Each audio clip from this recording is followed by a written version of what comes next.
Marty? Swear this witness, Madam Clerk. I do. Mr. Kravitz, it's been reported to me that there is some little problem over with Mr. Bundy this morning. Will you acquaint the court with the facts?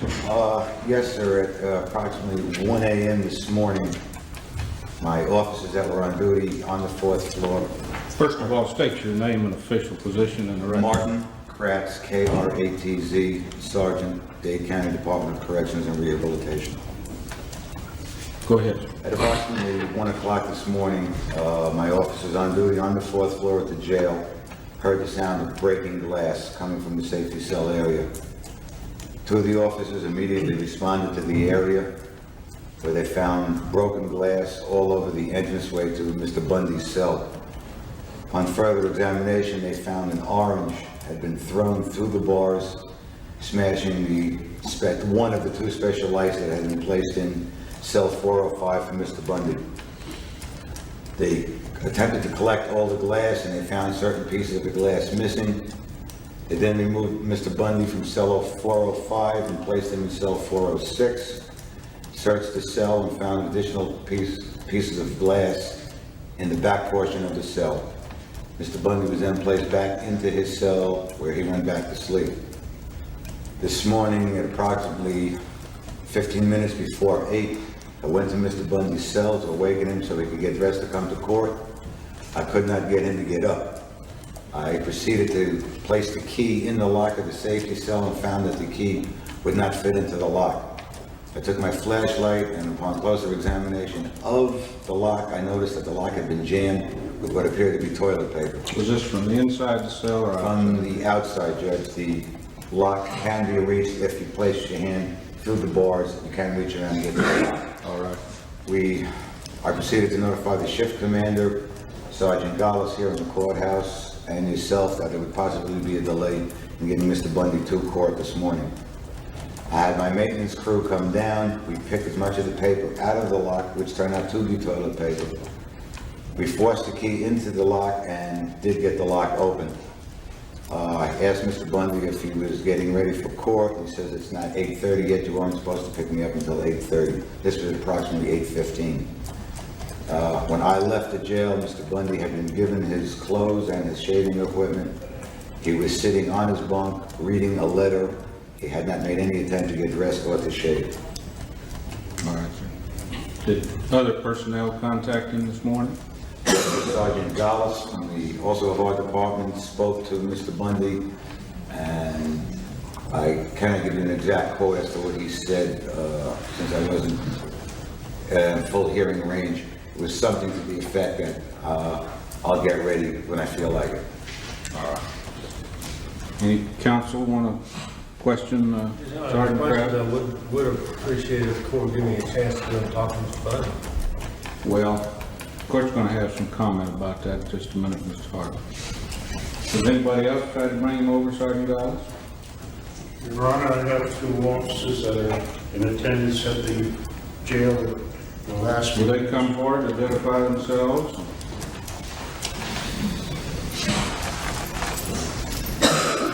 Officer Bergeron, Department of Correction. Officer UC 7, Department of Correction. Have you talked to Mr. Bundy this morning? Either one of you or both of you? Yes, sir. And what took place? I asked Bundy was going to court, and he stated not until he sees his attorney. I then asked him, well, why don't you get dressed and you see your attorney on the bridge? He stated that he'd rather not do that because they rush him and they don't listen, and he want to see him here in the cell. Did he refuse to come over or what? He refused to come over. You didn't try to apply any force of any kind? No, sir. And our court directs you not to. All right. Where is he now? Is he still in his cell?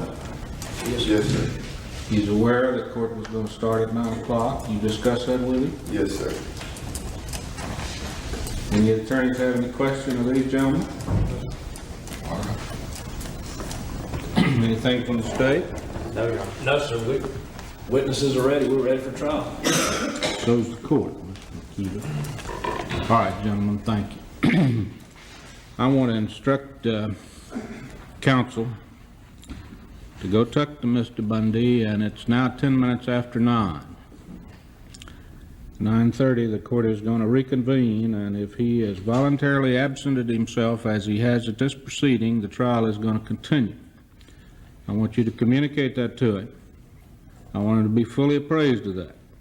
In that communication, I'm going to ask the bailiff, accompany the court reporter over there, so that there is recorded in this record the instructions that you give him and his reply. And if this man is not in court by 9:30, this case will proceed. Is there any question about that any of you want to ask the court about? All right. And the court will find him in contempt of this court for failing to be here at this time, and I will indicate to you that punishment or any sentence on that will be deferred until the case is over. I want that instruction made, and this court will reconvene at 9:30, and will continue whether he's here or not. Everybody remain seated till the judge is out of the courtroom. Court will be in recess until 9:30. Now, who's going? Good? Good. Who's going? All of us, and I need to investigate. What? I want to get our investigator, Joe Allen. Okay, let's get everybody together. We'll go in a body. You ready, Captain?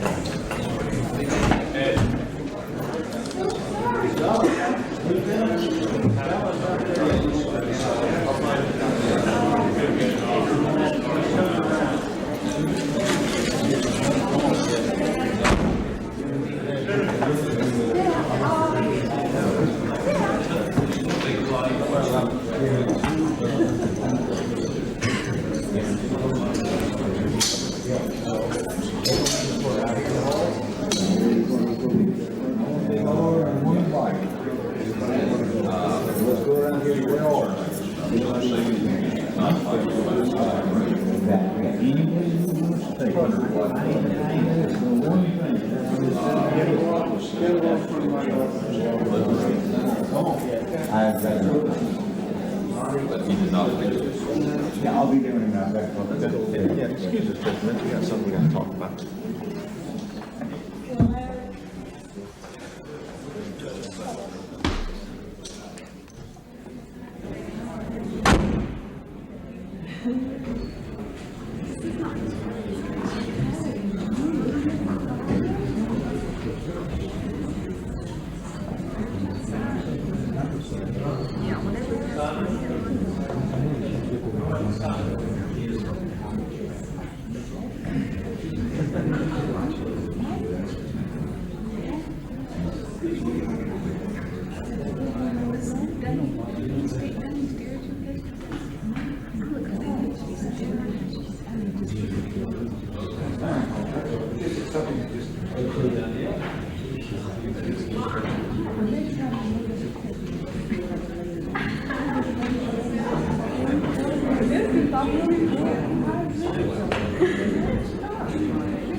Any report by counsel? Yes, Your Honor, Mr. Bundy will be here momentarily. Stated that he would come to court, and I expect that he will be here within the next minute or so. Mr. Alloy and Mr. Harvey remained over at the jail to walk across with him, and they will be here just as soon as they can get here. Are they here? Bring them on in.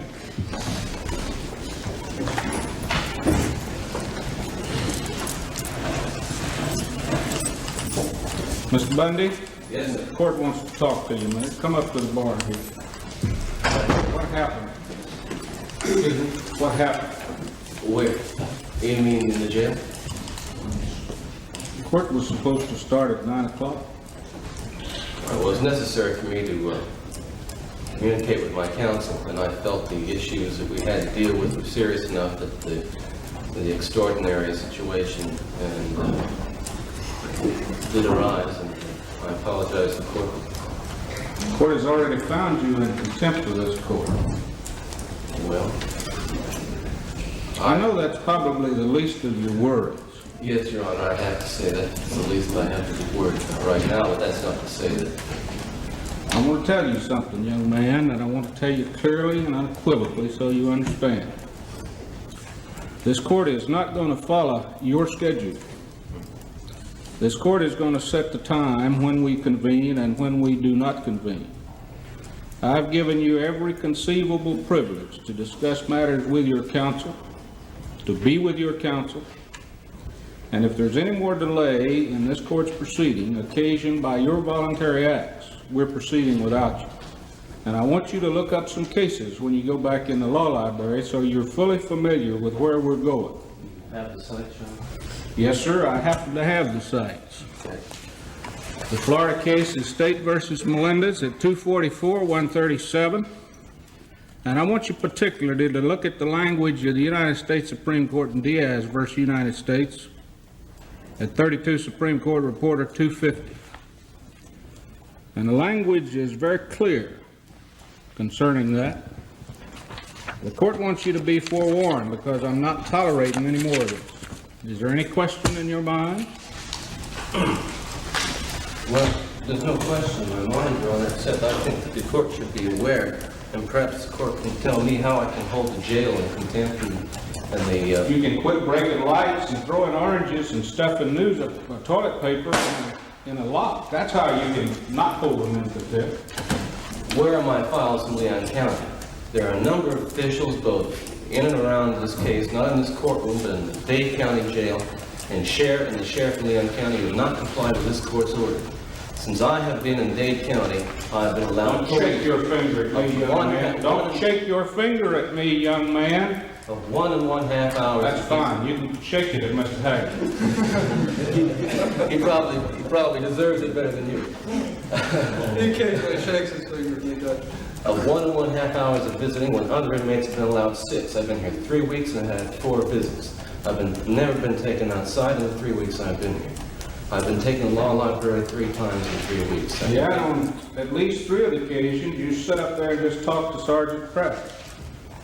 That's not true. You didn't And use in case the library itself. And in case the court's interested, if you were to try to find the site you just gave me, you would not find them in Dade County Jail Law Library, because that law library has nothing in it.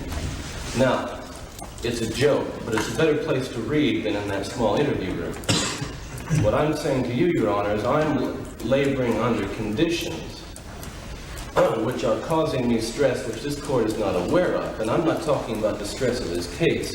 I'm talking about the conditions imposed upon me by the Dade County Jail, which are excessive and which constitute harassment.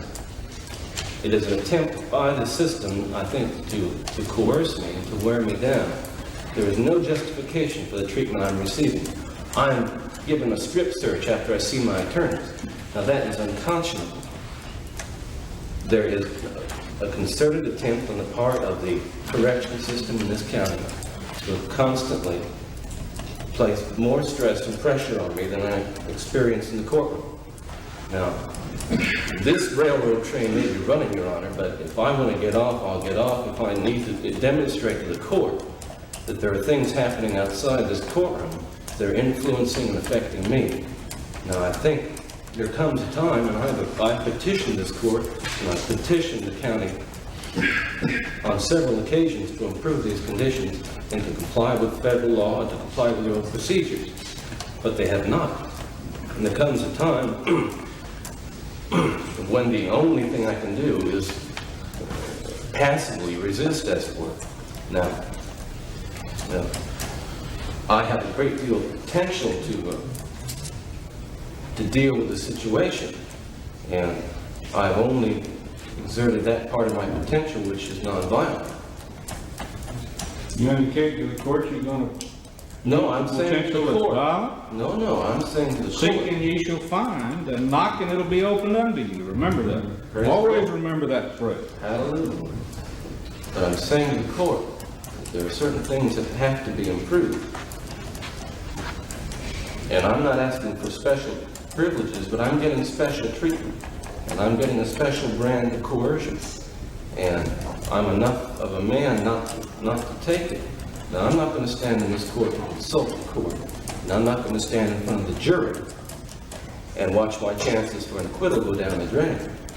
But on the other hand, I don't think I have to come into this courtroom every day with everyone assuming that I'm coming in here fresh as a daisy after coming back from my condominium or wherever it is.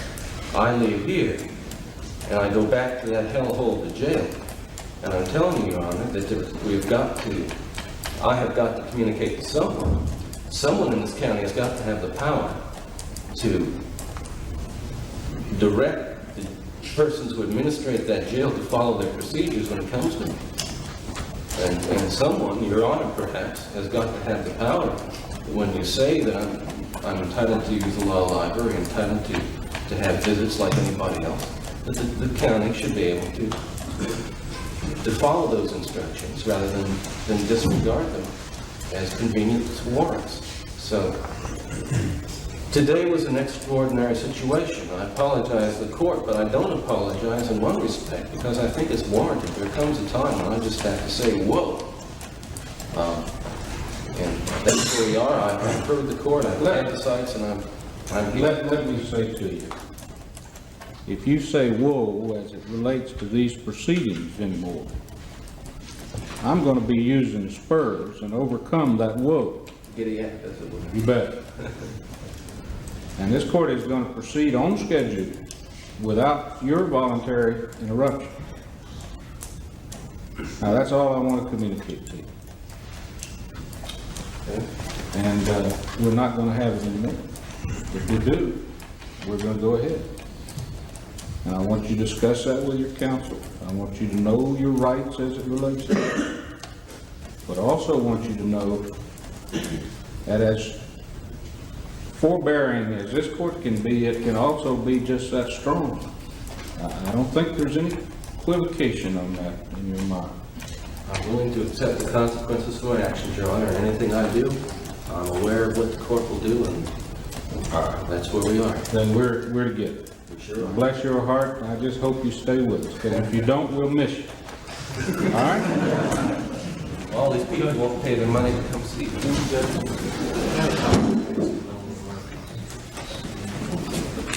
You can make copies of it.